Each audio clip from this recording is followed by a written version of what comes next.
Aaminin ko, maraming mga kasamahan ko sa Kongreso, galit. Dahil ngayon, nagtatanong ang mga taong bayan sa social media, ang laki pala ng budget, saan napunta? Maraming siguradong nakiusap din kay Sec Vince na wag isa publiko ito. Pero sinabi sa akin ni Sec Vince noong September na gusto niyang maisa publiko ito. Kaya ako gusto nung una na si Sec Vince na lang ang magsapubliko nito para hindi ka questionin pa ng ibang mga ahensya ng gobyerno katulad ni Yusek Claire Castro ang authenticity na ito. Pero si Sec Vince mismo ang nagbigay sa akin ng ibang mga files dito. Hindi nga si Yusek Cabral ang nagbigay ng ilang mga files nito sa akin. Si Sec Vince ang nagpabigay sa akin ng ilang mga files dito. Kaya I'm sorry, but there's a reason I suppose na hindi pa nagpahayag si Secretary Vince sa media. I don't know why Yusek Claire is not coordinating with him. Yusek Claire Castro will make a fool of herself because Sec Vince will confirm the authenticity of the files that I've uploaded.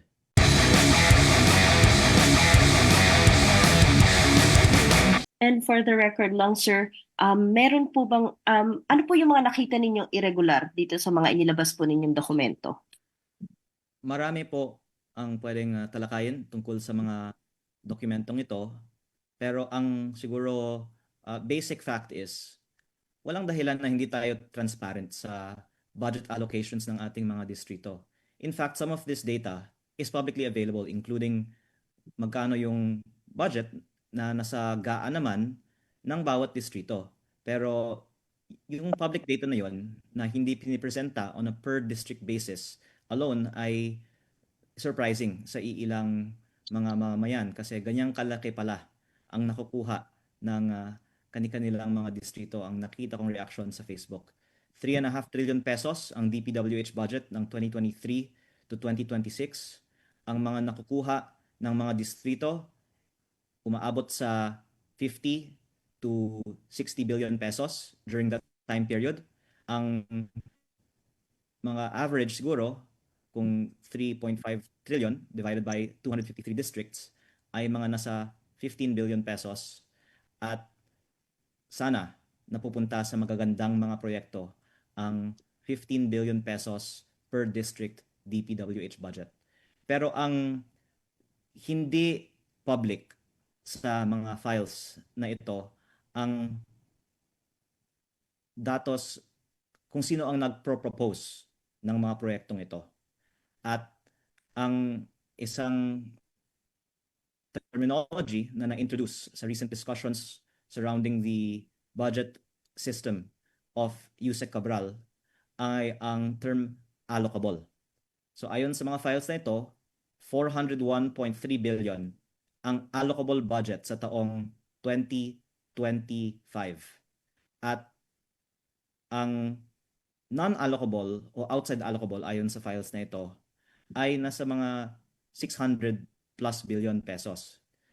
Ang 401 billion pesos na ito ay ang district congressman pwedeng mag-erata o amend. Ang outside allocable naman po ay iba ang nagpro-propose ng mga proyekto. Maaaring meron din input or meron din alokasyon ang mga district congressman sa outside allocable. At yun din po ay pwedeng uh,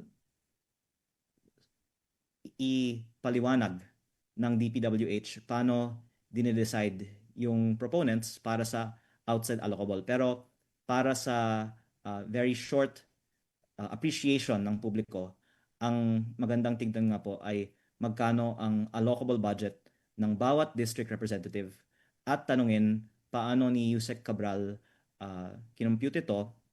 Ibinahagi po ni Yusek Cabral sa akin noong June 11 sa aming unang meeting sa kanyang opisina ang kanyang high-level budget allocation formula. At meron nga siya pong acronym dito, yung um, acronym nga niya po ay ang kaniyang baseline balanced managed parametric formula adopted in the National Expenditure Program preparation.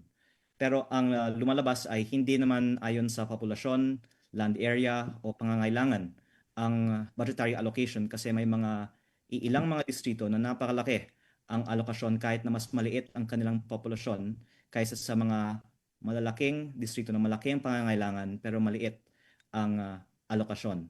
At ang nasabi ko na nga din po sa ibang mga interviews ay napansin ko nga po na may mga distrito na malaki ang populasyon at marami din po kasing mga contractor doon. Kaya maganda na isiwalat sa publiko ang budget ng bawat distrito at bahala na lang po ang publiko maghusga ano ang naging basehan para sa alokasyon ng DPWH sa kanilang mga budget. Wala pong dahilan na mag-cast doubt si Yusek Castro sa in-upload kong data. At I'm sorry to say this, but I think she will make a fool of herself because Secretary Vince and others in DPWH and others in Congress will confirm the authenticity of the files that I've uploaded. Okay. So basically you're saying may formula, hindi nasunod. Is that irregular? Hello? Wala pong formula. Ang una-unang sinasabi ko po ay kahit na hindi ako magsabi na may irregularity dito, mabuting malaman ng publiko ilang bilyon ang DPWH budget ng kanilang mga distrito taon-taon at sa nakaraang mga taon. Baka yung irregular nga dito, bakit ayaw isa publiko ang budget ng bawat distrito sa Pilipinas? Yan po ang irregular. Dapat malaman ng taong bayan saan napunta ang 3.5 trillion pesos budget.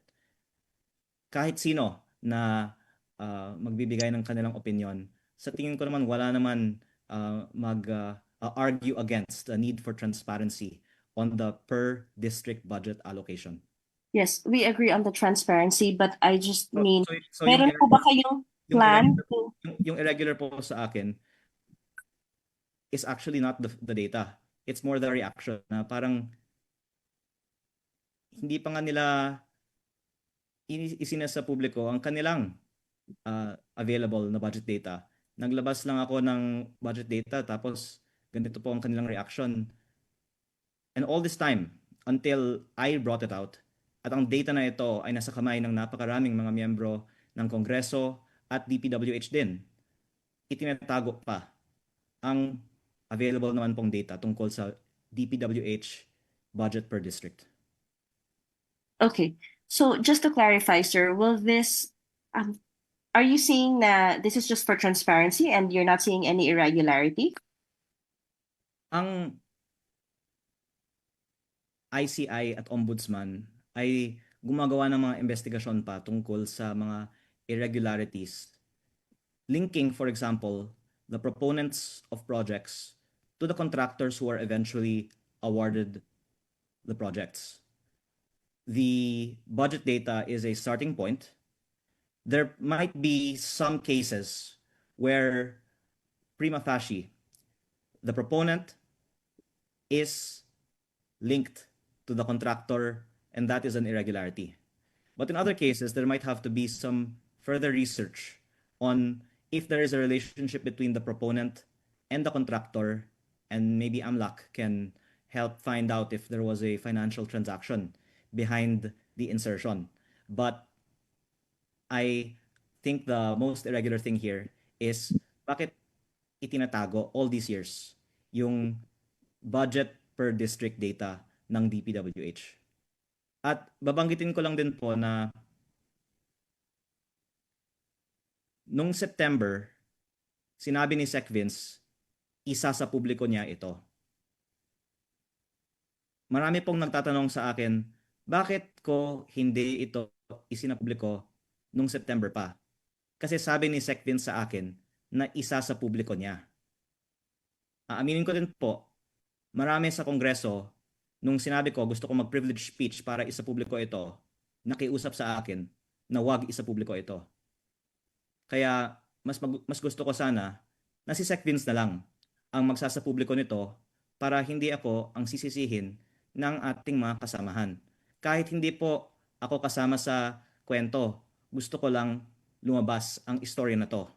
At hindi po ito naitanong pa ng ibang mga media, pero naisapubliko na nga ito ng PCIJ noong Nobyembre. At meron po silang anonymous source para sa kanilang file. Meron pong ibang mga files sa kanilang istorya na galing sa ibang source. Pero ang ibang mga files ng PCIJ sa kanilang story nung November ay ako. Kaya kahit hindi po ako kasama sa story, okay lang sa akin. Gusto ko lang maisapubliko ang data ng budget per district. Nung November din, pinakita ko sa ICI at sa Ombudsman ang buong file na nakuha ko mula sa opisina ni Yusek Cabral at sinabi nila sa akin then, only then did they see it. And I'm thankful that this Tuesday, the DPWH finally turned it over to the Ombudsman after all of this happened. I think that I was the one who, in good faith, showed it to them in November, and yet I don't know why people are asking why I'm only talking about this now. I gave an interview in November also talking about this list, in fact, several interviews, and was saying that Yusek Cabral knows more about the DPWH budget than any other official, and that she should be made a state witness. At ikinalulungkot ko po na hindi ito na-actionan ng gobyerno. Pero for the record, nung November ko pa sinasabi lahat ito, nung buhay pa si Yusek Cabral.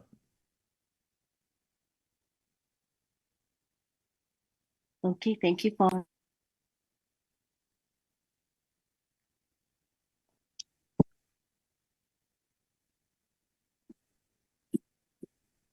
Sir, ay, sorry, Marian, go ahead. Sige, go ahead ate. Ikaw muna.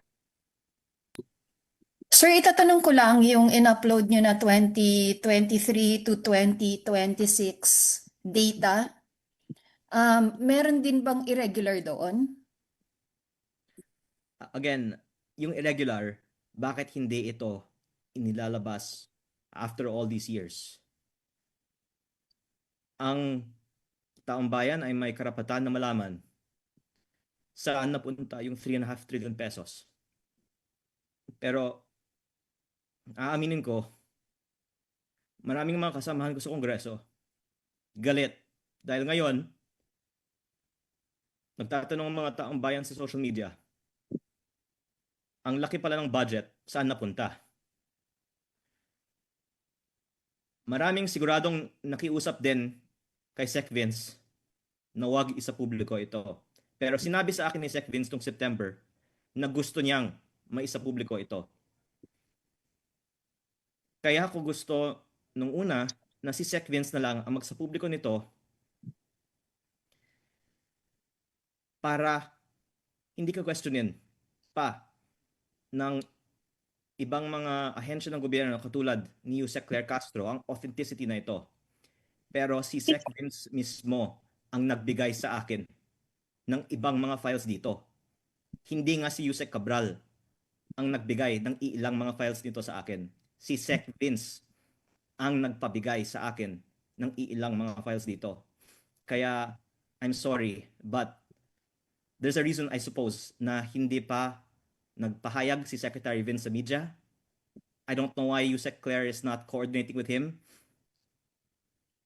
Yusek Claire Castro will make a fool of herself because Sec Vince will confirm the authenticity of the files that I've uploaded.